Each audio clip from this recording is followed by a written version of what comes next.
Vážený pane ministře, chceme děkovat vám a vládě České republiky za svou angažovanost s promocí lidských práv na Cuba y samozřejmě en el presidente. Queremos agradecer al canciller y al Gobierno de la República Checa por su activo compromiso por la promoción de los derechos humanos en Cuba y por supuesto en el mundo. Víme velmi dobře, co to znamená pro občany České republiky boj proti totalismu. A vy jste příklad pro nové přechody k demokracii. Sabemos muy bien lo que significa para los ciudadanos checos la lucha contra el totalitarismo y la República Checa es un excelente ejemplo para la transición pacífica a las democracias. A proto chceme podpořit vaši aktivní a významnou diplomatickou iniciativu s tímto symbolem. Y queremos entonces agradecer y apoyar la activa diplomacia checa con este reconocimiento. Muchas gracias.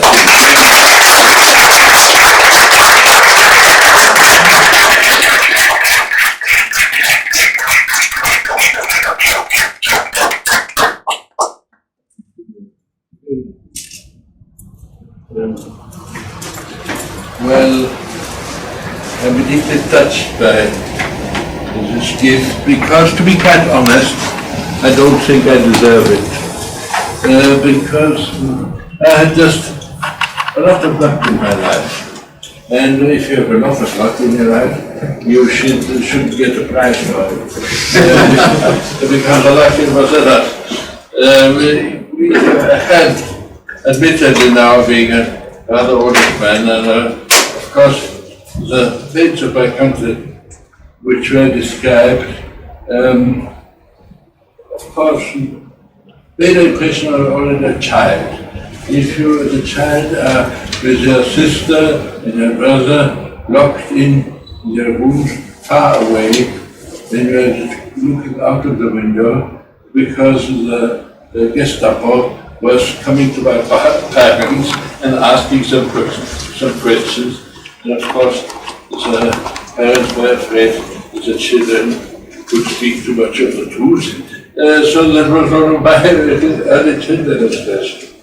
And then again, when the Germans lost the wars and for a moment liberty in my country was, and then the communist coup d'etat, and then again when we were afraid for our parents due to the communist political police.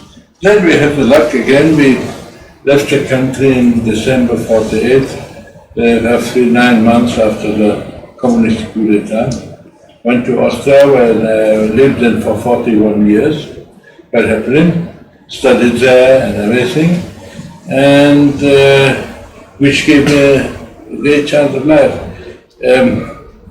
But again, it was more by luck I came into the fight for human rights. Of course I was interested. I was very much interested in what was happening in the Soviet bloc and what was happening around in the world and so on. And then, I don't know if you know the origin of the Helsinki Declaration for Human Rights. After the Helsinki Treaty was concluded, signed as was the Soviet Union, the United States, and the European states, which permitted the first time that one could ask about human rights in a country. Because it permitted not only the citizens of its own country, but of course they were first. And there was a very courageous Russian group who started it. Some committed citizens, some of them have died a long time, some died still in a camp, and some are still living, few of them. They founded a group to watch the human rights in the Soviet Union. Of course, they immediately got to the prison, and so on. And one of them died, Marchenko, still in a camp. But this example was given.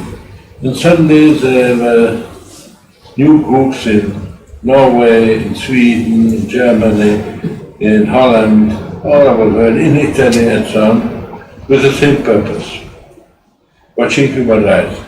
And the duty of each human rights group, Helsinki human rights group, was first to work at home, first to watch human rights violations in your own country. That's the important thing. And then to get involved in other countries too. After some years, they decided it would be maybe better if they would work together. And of course, because then the main human rights violation in Europe were in the Eastern Bloc, in the called Soviet Bloc, and the Heidegger in Turkey. So they decided, and Austria was a neutral country, Vienna close to the Soviet Empire's border. So they decided to have the new federation's headquarters in Vienna. And they went to the then Chancellor of Austria, who was a great European Social Democrat, Mr. Kreisky, and asked him if Austria would mind because they were a neutral country.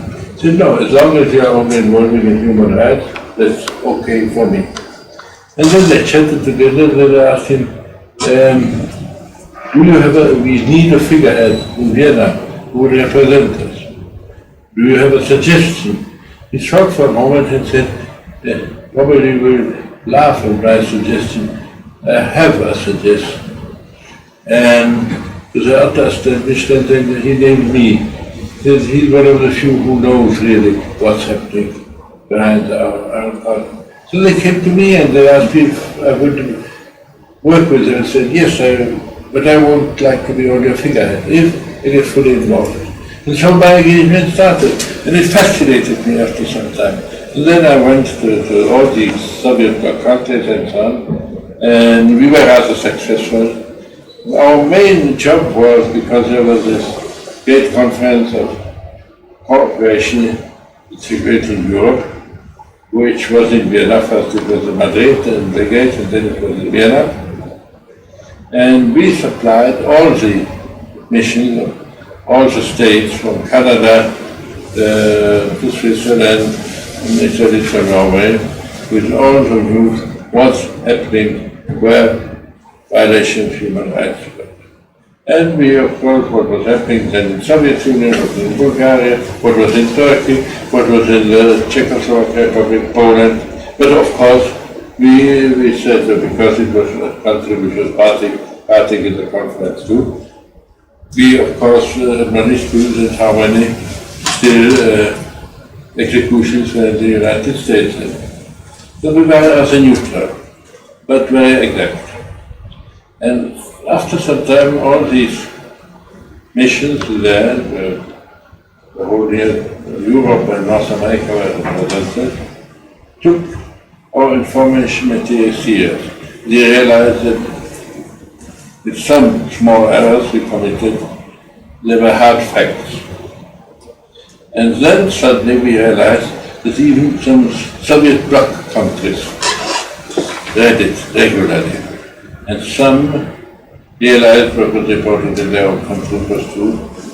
And somewhere it was already, the regime was not as tough as before, reacted. It was the Poles, the Hungarians and so on. And one day, utter surprise, we got an invitation to the Soviet Union. And we went to Moscow, we met with Sakharov, who was not only courageous, but a very wise politician, wonderful man. And then we started with dealings with the Soviet establishment, with the party, Central Committee and so on. It was a fascinating job. Well, that's how I got into this whole human rights business. Just by chance, by luck. But it fascinated. And it was hard work already then. Then suddenly, by implosion, the Soviet Empire tumbled. I remember we had just the election of the new Czechoslovak president, Václav Havel, on the last days of December. But on the next day I had rushed already to Vienna airport because I had to go to Romania because the revolution in Romania started. So I landed some in the revolution in Bucharest. and that's the first contact there. So I get involved. But then, of course, there was a bitter moment, and when President was elected, he asked me to work for him. When the head of state asks you, and especially if a country just a month ago became free, and you have to change the whole world, you have to change the whole country, you can't say no. That's why I said, of course, okay, I will do that. Start to work at the office, send my own business which was mainly lost a bit in Germany. From now on, I will be less present, try to work without me, which we quite successfully did. And of course, but then came the moment we had an iron rule in Helsinki Federation of Human Rights. If you become part of an administration, you have to step down in the Helsinki Federation of Human Rights. And I had to step down as chairman because I became member of the administration. And as I told you, the first duty is to be watchful in your own country, because it's very easy to criticize the circumstances of a faraway country, and sometimes even in a neighbor's country. It's difficult at home. So I stepped down, and then I was working as a chancellor for Bahrain. Then I had to work for some time for my own business, but was still in touch with the human rights movement. Took sometimes part in a mission. The first time I was then in Belarus, which I am now working again, but as foreign affairs, with events in Belarus. But then I got elected to the Senate in the Czech Republic. And then, of course, as a politician, I had the chance again to work on human rights, and I got even more involved. I went once in Cuba, which was very interesting for me, and had a lot of meetings there, traveled the whole country. It's a wonderful country with wonderful people. Hardly ever in a country where people were so friendly. On the road, on the gas station, on a pub somewhere deep in the countryside. Hardly I saw ever so friendly people, but very poor. But then the police detected that I'm in the country. They fetched me in the hotel, and brought me on state expense to the airport, and sent me with the next plane back to Europe. So that was the end of my Cuban stay, lamentably. But I still had the chance before to meet the most important dissidents, or the wives of those who were then in prison, which gave me enough material for my further work, where I could realize how similar the Cuban regime was to our former regimes in the Eastern Bloc. What were the differences? And when I then, with my political career, it's not so important. Suddenly I became Minister of Foreign Affairs, and then there was again luck, because since Václav Havel was president, we started in 1990, and he just died a month ago, late Jerzy, who was the first Minister of Foreign Affairs against the Czechoslovakia. It was a founding stone of the new foreign policy of Czechoslovakia, and then immediately Czech Republic, the defense of human rights. Of course, naturally, with especially as a smallish country, what the Czech Republic is, we can't be fully engaged in the whole world. We try our best. We have, of course, countries where we work mainly on transition. These are the countries east of us, in Russia itself, or between Russia and the European Union, where we have the program of Eastern Neighborship, and where it be in Georgia, Armenia, Azerbaijan, Ukraine, Belarus, and so on. We are helping transition program, contact with different groups in the civil society and so on, and working with them. We have, thanks God, some very good civil society groups in the Czech Republic, especially the group called People in Need, which was the foundation of the students' leaders in the Revolution of '89. There were some students like the Shimon Panik and others, who then were short in politics, then they understandably were fed up by politics, and they started to work on human rights and helping. First after the earthquake in Armenia, and then they got involved during the Balkan Wars when former Yugoslavia, everybody shot on everybody, so they started to help them. Now they have a great experience working world over, if it's in Cuba, or if it's in Burma, or some Middle East countries, and so on. So they are quite involved. And of course, we, the Foreign Office, consider it as an honor and pleasure, to have the civil society groups in their work, and to do some initiatives ourselves. And I told you, especially in the Balkan and in the part of Europe between Russian Federation and the European Union. But we are in Cuba, we are in Burma, we are engaged. But from time to time, I speak up even to greater nations, be it China, be it with the United States, where I was very clear about Guantanamo, which I thought the conditions there are not bearable, be it when I criticized the rather fury of my French colleagues then, the treatment of gypsies by the French administration last year. I mean, it's one of the advantages being Minister of Foreign Affairs, that we are at least are somewhat time people realize what you say. You had said it before as a private person, even if you are a respected person, it's not the same echo. So there's some advantage being in politics. The other side is the disadvantage being as a human rights fighter in foreign policy is that, of course, you have not only with stiff affairs, but with a broad smile sometimes to greet the greatest gangsters in the world, people who you know very well, how many they killed before, and it's the most funny places where you can meet them, especially, for instance, in Geneva, if you go to the United Nations Human Rights Forum.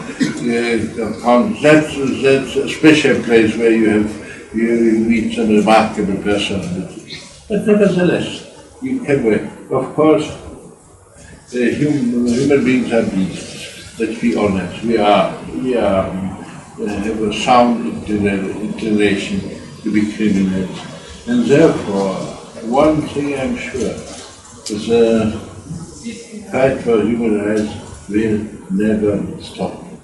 Never stop.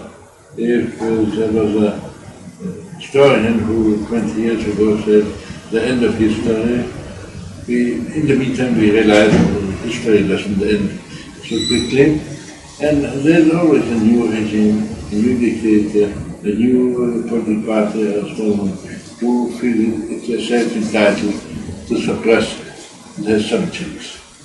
So I'm afraid the fight for human rights will go on when I be already somewhere as I think they're spotting after some 20 centimeters below the potatoes. But it's still a fascinating fact. And sometimes you have a wonderful experience. Sometimes you meet somebody, you have to get out of jail, or Soviet camp, and so on. It's a wonderful experience. And one thing I would suggest to all who get involved in human rights, especially sometimes it's tiring, frustrating work, where in one case you work for years and years and there's no progress and so on. Or if you have, as I told you, meet some very strange characters, do this work and deal with them, never lose your sense of humor. Because dictators and those who help them, be it in secret police, be it in politics and so on, they're sometimes rather funny to observe. Terrible and funny. But sometimes I had put all my effort not to laugh openly into their face, because they take themselves so awfully serious. And if you know who they are, it's quite funny to observe them. So if I would say each who starts working for human rights, the first arm should be first thing, start to laugh about the criminals. It's the only thing which helps you safe and strong during the whole time. And then you are yourself not just afraid. If you are like it is how unvoluntary, funny they are, if you watch them. And then you lose any fight, which is very important. So that's about, but as I told you, I had myself, I enjoyed this work very much, so I don't deserve any prize. I got, not by my good instinct, got into the job just by chance, and so I think I don't deserve any prize, because the work itself, these years when I was fully engaged in human rights, in the 80s, were one of the most beautiful years in my life. I would never miss a moment. And the wonderful people I met, from Sakharov to other people who came out of the game, who were in jail, who were really fighting for a long time. And friendship with Václav Havel, who was here mentioned. You see, these are rewards you would never get if you would only work for your own money. Maybe I would be much richer, but it would be never so rewarding. So, no prize. Please help others in the human rights fight, but I really don't deserve anything. But I touched that. I admit. But maybe you would like to answer some questions from our experience, what we are doing now, the world over, and maybe it would interest you something.